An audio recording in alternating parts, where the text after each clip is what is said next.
Pasha Paro, YNet7. Thank you for tuning. The replay. Is there a battle going on for the sun?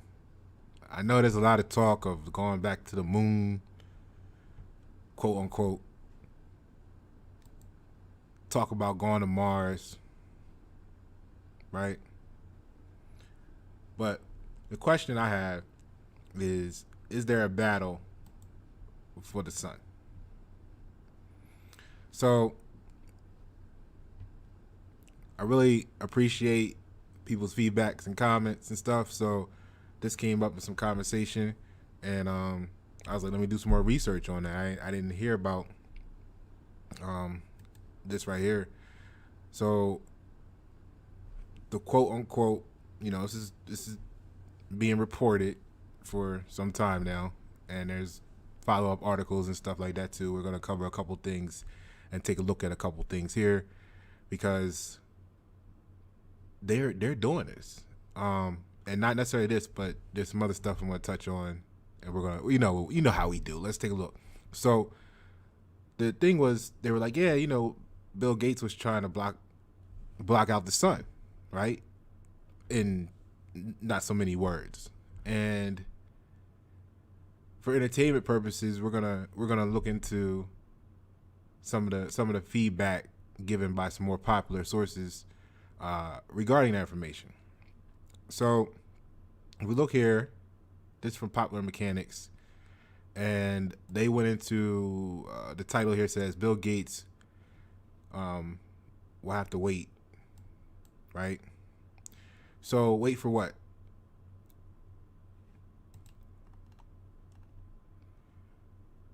Trying to block out the, controversial Bill Gates backed sun blocking experiment has been postponed for ethical reasons, right? And concern groups want a clearer understanding of consequences before launch, and the test was originally scheduled for this month, but will be delayed to at least quote unquote 2020. So it says here, just quickly as it was announced, a controversial solar geoengineering experiment backed by Bill Gates has been postponed until at least 2022. So, a lot of the actual controversy came up from the reports and the accounts came up when Bill Gates bought a lot of farmland, and now he's trying to quote unquote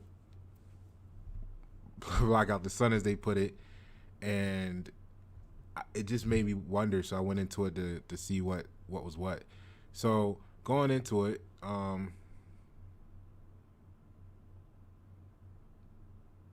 what we have here, let's take a look.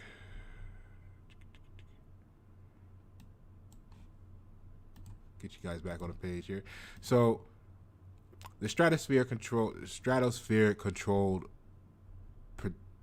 perturbation, right, experiment, or Scopex, aimed to see how a tiny amount of aerosol in a trial would influence the immediate surroundings. All right, so it says, but now Harvard says it's delaying the study to examine the impact on Sweden itself, as well as the indigenous Sami people who live in the region. Okay, so it goes there to tell you geoengineering is a term for technologies that try to alter Earth's physical qualities on the largest scale possible. One example is cloud seeding, right, where airplanes flush clouds with particulate matter in order to make it rain in the club. So carbon capture is another thing they're apparently doing, where their emissions are being taken and sequestered beneath the Earth's surface, and that's what they got going on as far as they're telling us about this situation here. So scientists have devised multiple ways to block sunlight from reaching the Earth's atmosphere or surface and these are gathered under one umbrella termed solar geoengineering. All right.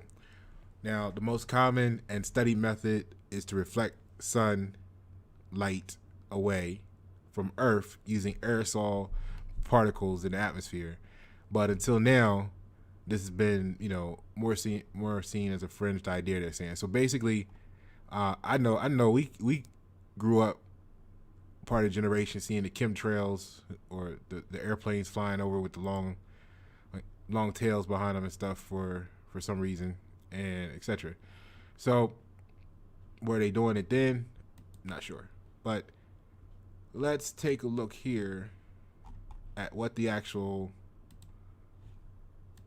original claim was, because so we can get an idea what they're going into. So what they were saying here, and this is USA Today. I'm not affiliated with any of these sites, but I just want to give credit to where this information is coming from for our entertainment. So the fact check here, they said Bill Gates is not trying to block the sun's rays in the name of climate change. This picture happens to be from Rehoboth, Delaware, first state. Let's see here. So the claim of Bill Gates is working to block the sun to prevent global warming. So that's this, I don't want to say sales pitch, but that's the justification. There you go. That's the justification that they give. They want to block the sun because it's getting hot, and we got turned down for what? You know what I'm saying? So Bill Gates' wealth has allowed them to donate. Frequent conspiracy theories are saying blah blah blah. Facebook, whatever. So here we go. So it's saying that it misinterprets a Harvard project Gates partially funded. Like he partially funds the whole world or something, right? So I wish, I can't wait till more people get in the position to be able to invest in things on this scale. So the post refers to Harvard's stratospheric control perturbation experiment, or Scopex, which is financially backed by Gates, but this claim, like other reports, misrepresents the nature of the project. So the project revolves around the concept of geoengineering, large-scale efforts to reduce the effects of climate change, usually temporarily on oceans, soils, and atmosphere. Gives you a little bit more detail about that. It has a little video there if you want to watch that. So the experiment involves launching a high-altitude balloon about 12 miles into the atmosphere, according to its website. A small amount of material is released to create a perturbed air mass, about 100 yards wide and a half-mile long, is their claim, if everything goes according to plan. So instruments carried by the balloon monitor that region for changes in aerosol density.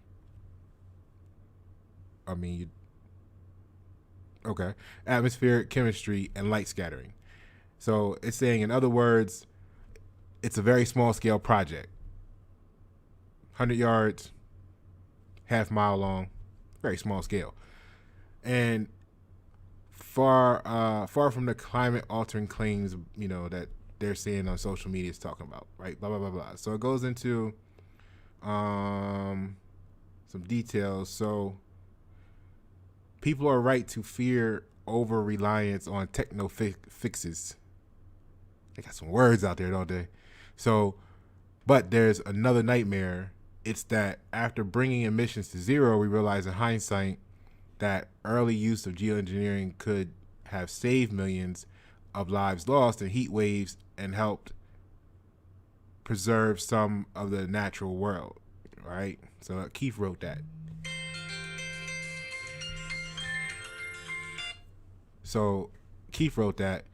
And we should also note Gates' involvement in Scopex project is purely financial, right? So his grant-making research fund for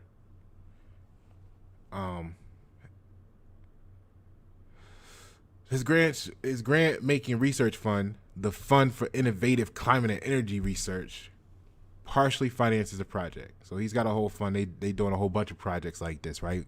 Get in where you fit in. So basically, going into this, in its 2010 TED Talk, Gates argued that if society ends up in a position where global warming is bad enough that geoengineering needs to be taken seriously, it should already know and understand the process and its potential consequences. It's kind of like, with Bill, we've heard that before, right? If the vaccine, and we'll have a vaccine ready, so he's got enough money where he kind of knows. Let's just say it like this: how you gonna say stuff? He kind of knows what he's talking about. I'm not saying he's right or why, but he knows what he's talking about. Even if we don't, you know what I'm saying? All right, so they said it's false, and this per USA Today. Okay, cool. So let's get back to this.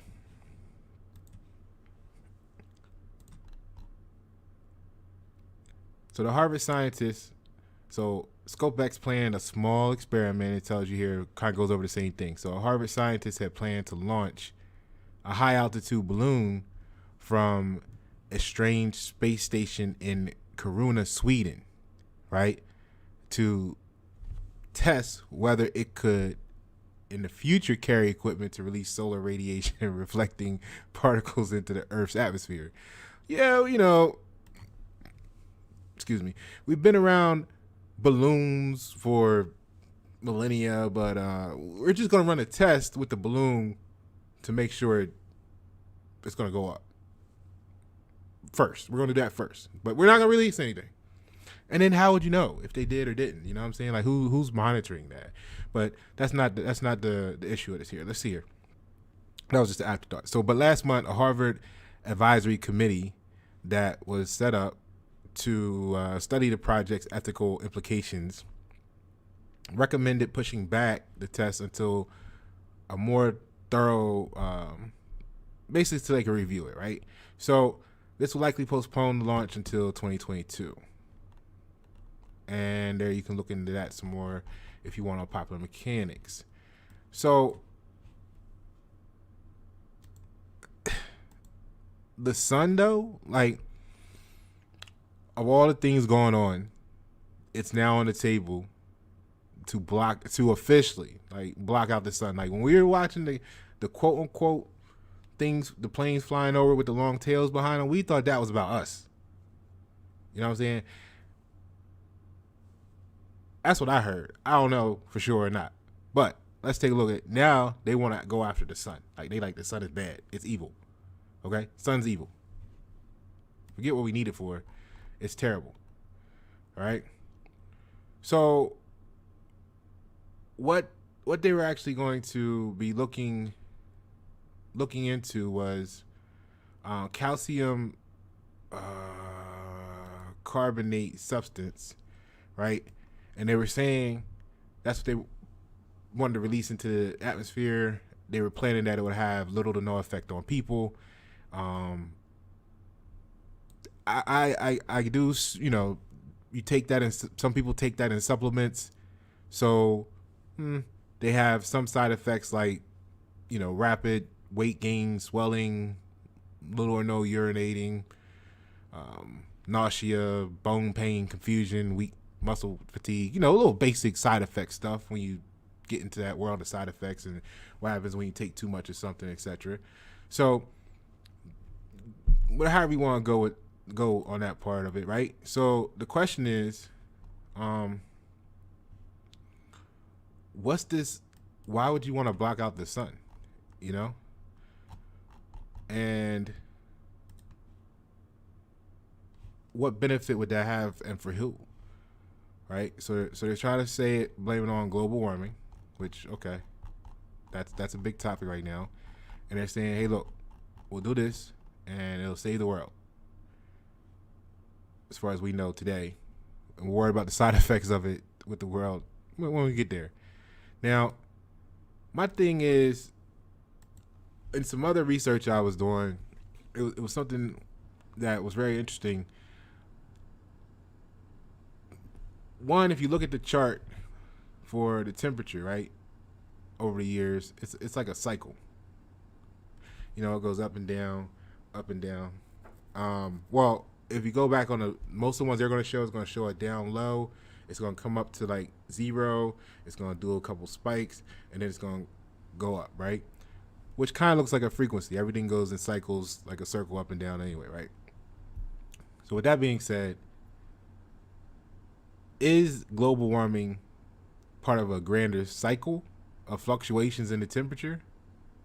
Who knows? But here's my point. If you want to cool the planet down, because a lot of research I've been showing is talking about going into an ice age, right? Whether it's a severe one, a baby one, I don't know. Grand solar minimums, all this stuff, right? So what is interesting is some accounts for historical events. And one question was, how could, let's say, the flood have occurred in the Noah's Ark story, right? Now, granted, we know the water level, sea level at some point in time in the past was much lower than it is today, right? Because there are cities at the bottom of the ocean that you can find, okay? How deep they are, you know, different levels, different parts of the shelf, etc. But we do know that they're there, all right? So that means that they weren't underwater at some point in time. But let's just think about the whole concept of the Noah's Ark, the flood. So in the actual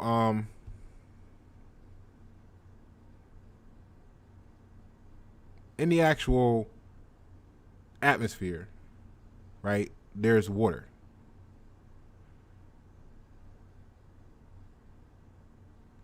Right? So what happens is it's in a vapor form. And that's pressure related, that's temperature related, all that good stuff, right? So as the temperature, if that water vapor was to all cool for some reason,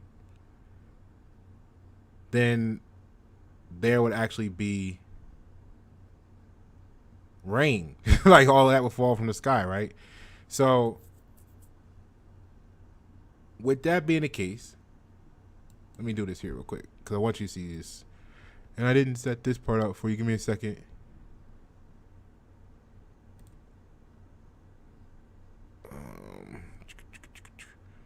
There'll be rain. So a lot of that water, if not all of it, will fall from the sky. So my thing is, here's my question when it comes to this global warming conversation, right? When you look at the breakdown of the atmosphere, if you look at this red line, if you look at the bottom here, there's temperatures, right?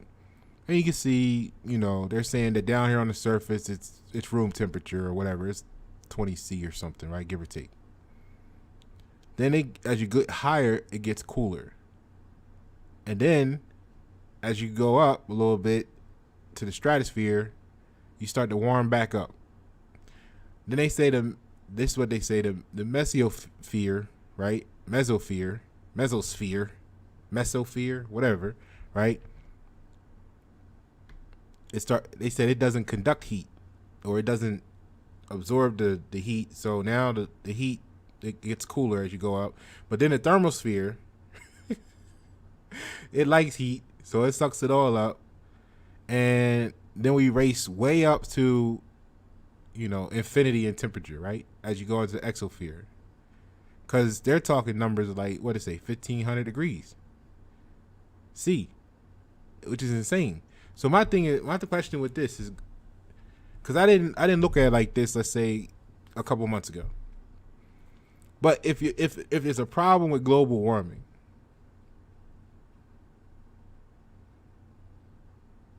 like, why do we have, like, this at the top of the troposphere here at the bottom?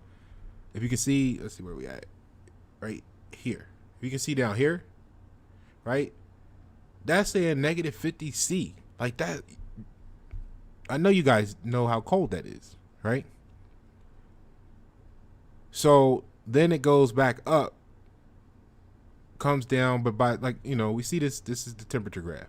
So how do we, I need to do some more investigating, because how do you have global warming if the whole sky isn't heating up? I don't know. Like, it's just a little weird. You tell me what you think in the comments below. I'd like to hear your feedback on that. But let's take a look here. All right, so let me do this here. So this is USA Today, and we were here earlier.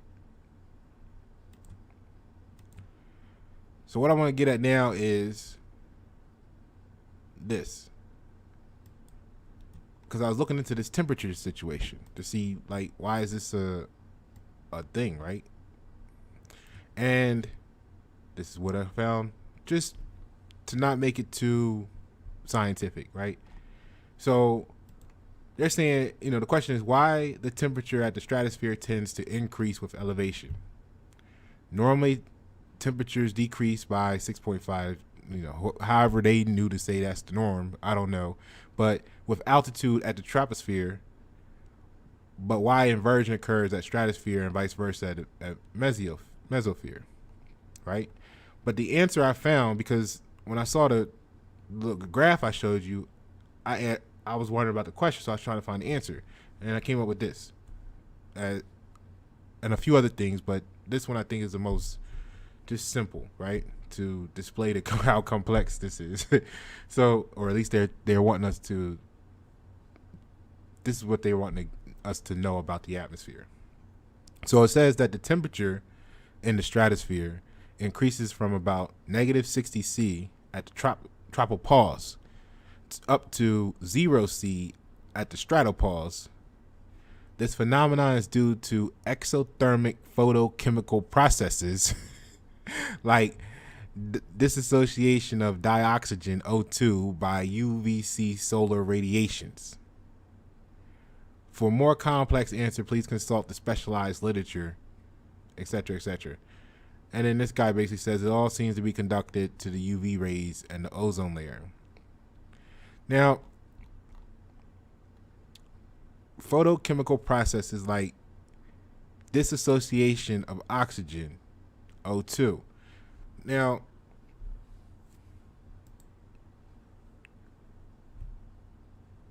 if they cool the planet, if the planet cools, the water, because it's the heat, I guess even if it's in layers, heat in a confined space causes pressure, right? So as the world's heating up and the water is evaporating and becoming vapor,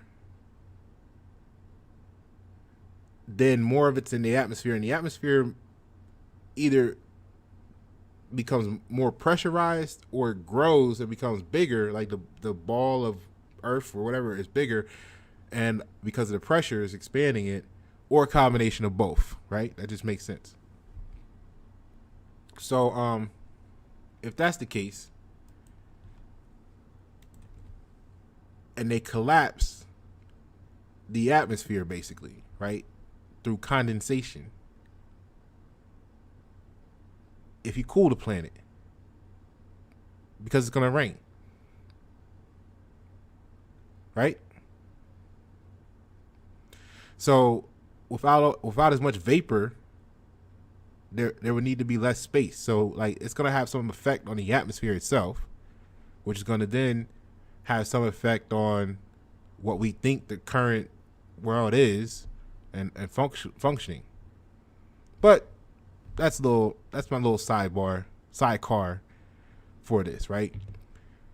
Now, while Bill Gates, whether he's doing it for whatever reason he's doing it for, I don't know, right? You got farmland and you got working on the capability of possibly blocking out the sun.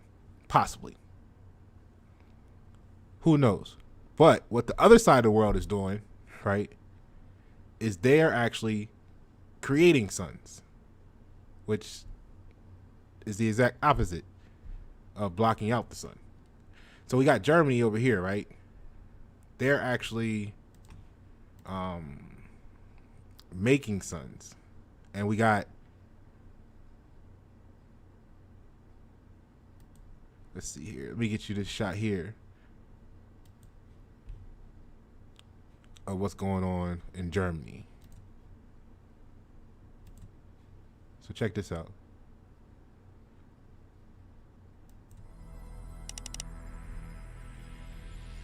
And this video is from 2017. And then we'll go to China.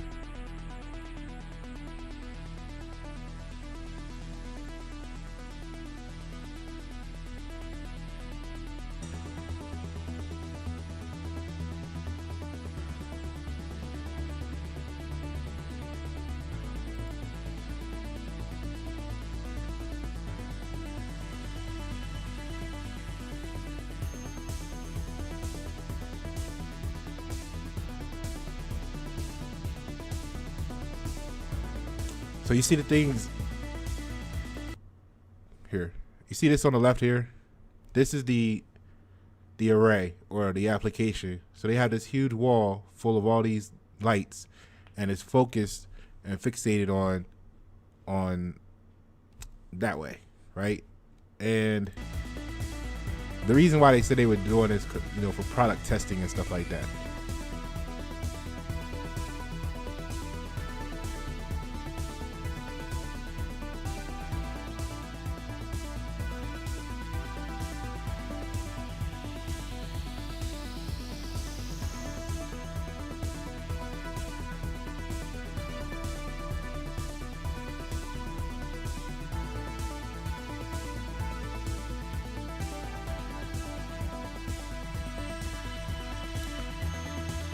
So if you got solar panels and you can make a fake sun,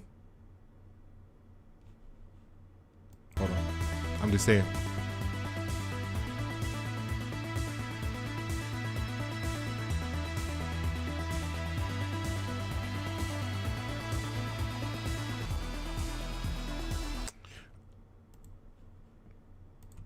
All right, so you get the gist of that, right? And let me get you some better pictures of it so you can see what I'm talking about here. So this is what it looks like.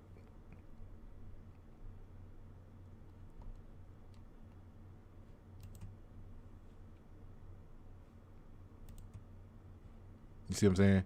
So they have a wall here of all these, you know, lights. And then if you look at this one here, right?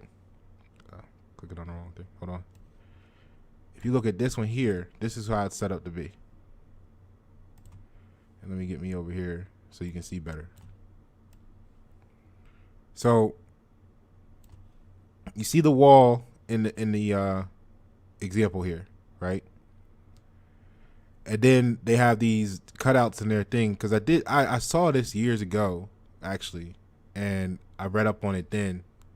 And what they were claiming that they're using this for is like product testing. So if you have, like, you know, stuff that's going to be out in the sun as part of its purpose, you can send it to this facility and they can actually set it out there and do tests and give you feedback on how it's going to, you know, how it's going to work out in the sun, how it's going to last, how it's going to hold up. You know what I mean? And that's what this one's for. So let me know, you know, if this is messing with your mind, because I'm getting to something. As you can see, the sun's in the background there, and we're talking about them trying to block out the sun, and then we're talking about people trying to reproduce the effects of the sun at the same time. So let me go to this here for you.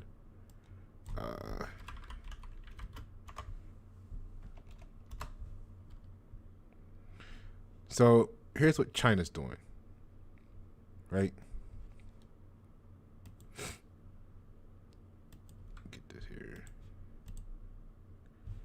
So China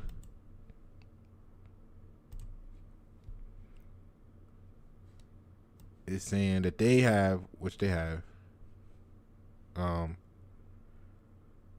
successfully made their little nuclear reactor called the sun. And they're calling it the artificial sun. All right. Now, the crazy part about this is it's supposed to be a little reactor thing. Not these pictures over here, but this ball. Not even that one, really. Hold on. This is the one it looks like.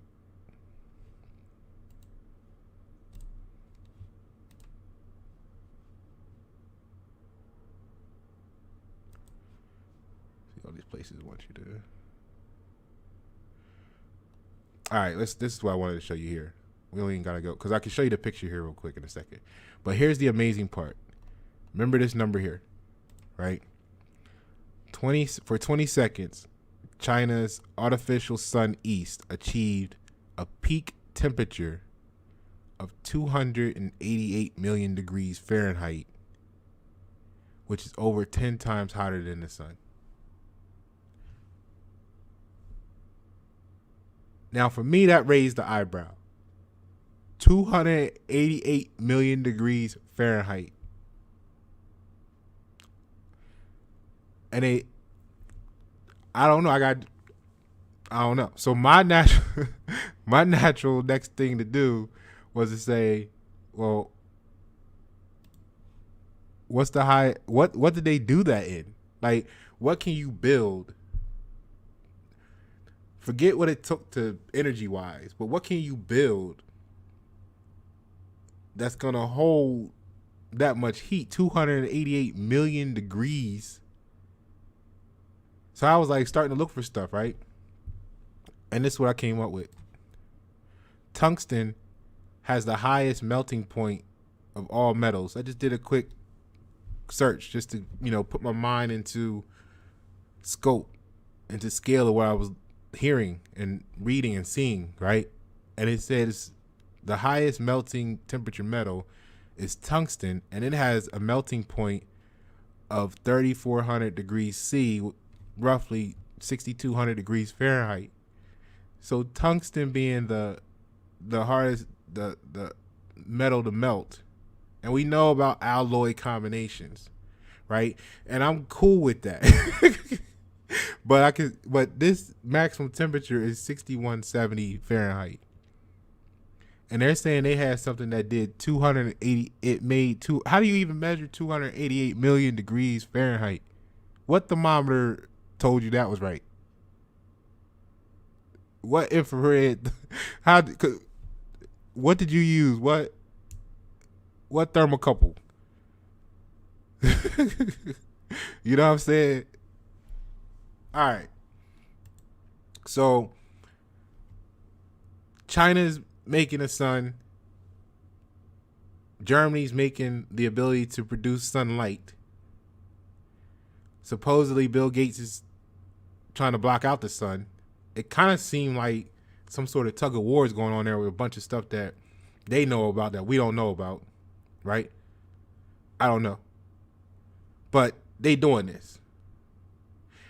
And then I started looking at some more stuff, and here's where it really got interesting. I want to show you this company.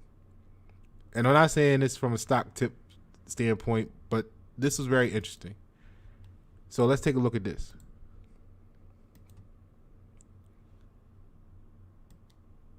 So look at this, right? That looks pretty, you know what I mean? You see the skylights?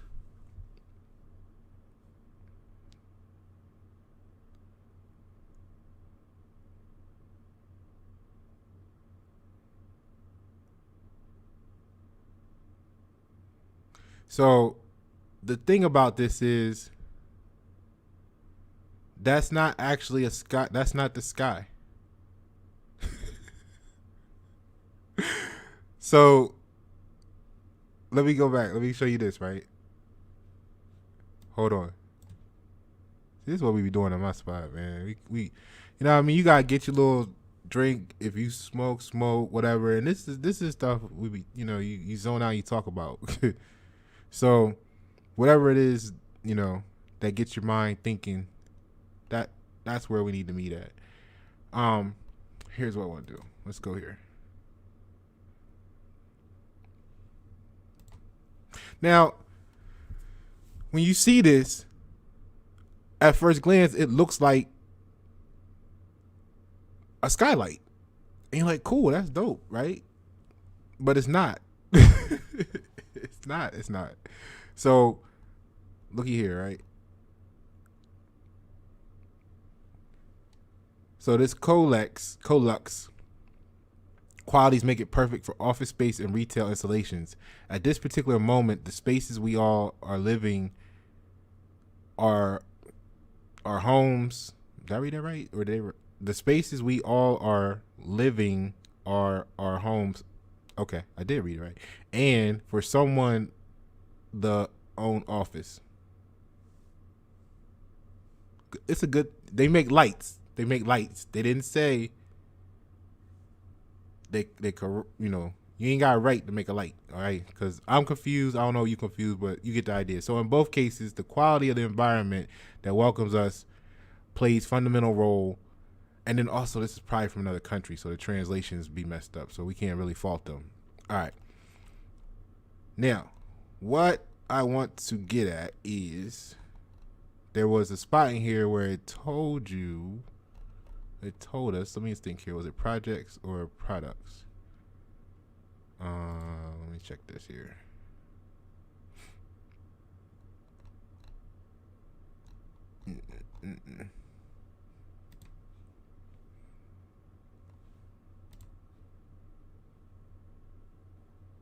Okay, here we go. So look, right? These are the products they offer. So the experience of the sky and sun. Check this out now. This is because this really was this right here was like the experience of the sky and the sun in contemporary architecture. Nanotechnologies, optical components, and LED light sources are the elements that characterize the high-tech systems by Colux. So basically, what we're looking at here is nanotechnology, optical components, and LED light sources. And it looks so, at least in the pictures, it looks so realistic. At least in the pictures.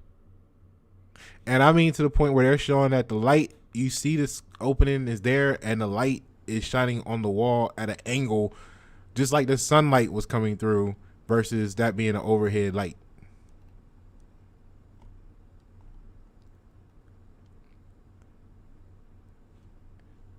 This here with the sun being there, that's part of the package. Like it simulates the sun being in the space. And then this was where we were just at with the Colux arrays. And if you look, this is a shelf. Like there's not even like this is like a drop. It's not even like a drop ceiling. Like there's a roof. The ceiling is above that. That's just like a little ledge coming off the side of the wall, and then they got the lighting over it.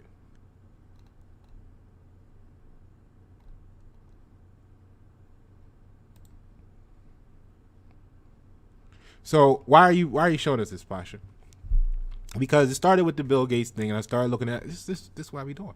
I started looking into the Bill Gates situation. I already knew about the China and Germany thing. I knew about that. I didn't know about Bill Gates blocking out the sun. Maybe I didn't know. It wasn't in my head.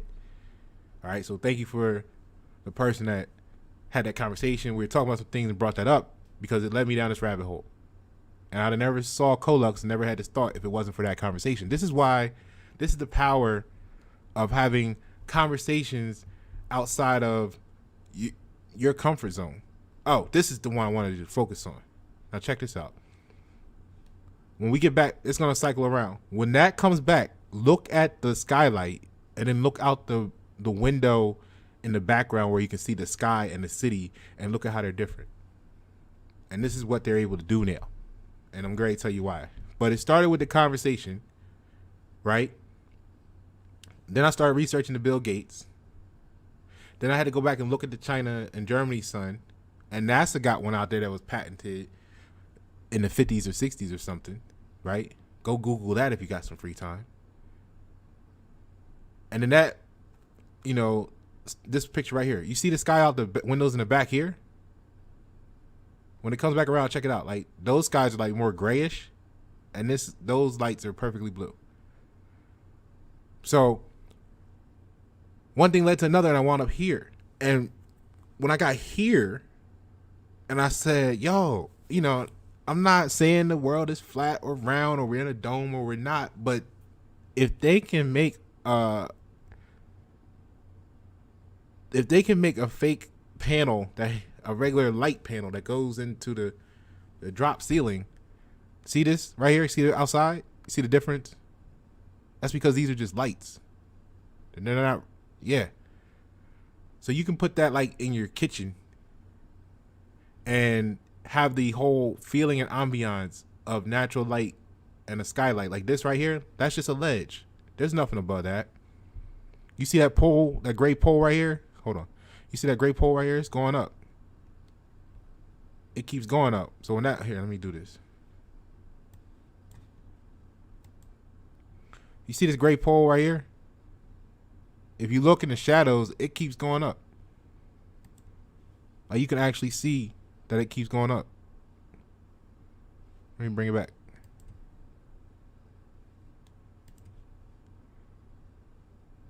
Right here. You can see the pole keeps going up.